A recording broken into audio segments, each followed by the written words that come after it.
Corona পরবর্তী vaccine নেওয়ার পরে যারা অ্যালার্জির সমস্যায় ভুগতেছেন তাদের জন্য এই টিপস। প্রতিদিন এইভাবে নিম পাতা এবং হলুদ খাবেন। ইনশাআল্লাহ আপনার কোনো শরীরে কোনো অ্যালার্জি বা চুলকানি থাকবে না। কারণ এই অ্যালার্জি কোনো ওষুধে দূর হয় না। এই অ্যালার্জি দূর করার জন্য একমাত্র এই নিমপাতা এবং কাঁচা হলুদ মিক্স করে পরিমাণে একটু বেশি করে খেতে হবে। কারণ বিষ ধ্বংস করতে হলে বিষ লাগে। অনেকে বলতে পারেন যে বড়ি বানিয়ে খাবো, বড়ি তো আর আপনি এত পরিমাণে খেতে পারবেন না।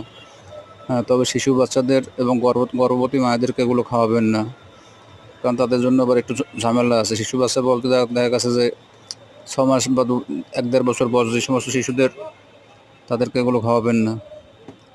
আপনি প্রাপ্তবয়স্ক হলে, পুরুষ হন আর নারী হন, প্রতিদিন রাতে ঘুমানোর আগে এবং সকালবেলা খালি বাসি পেটে এইভাবে যেভাবে দেখাচ্ছি ঠিক ওইভাবে আপনি নিমপাতা এবং কাঁচা হলুদ মিক্স করে খাবেন।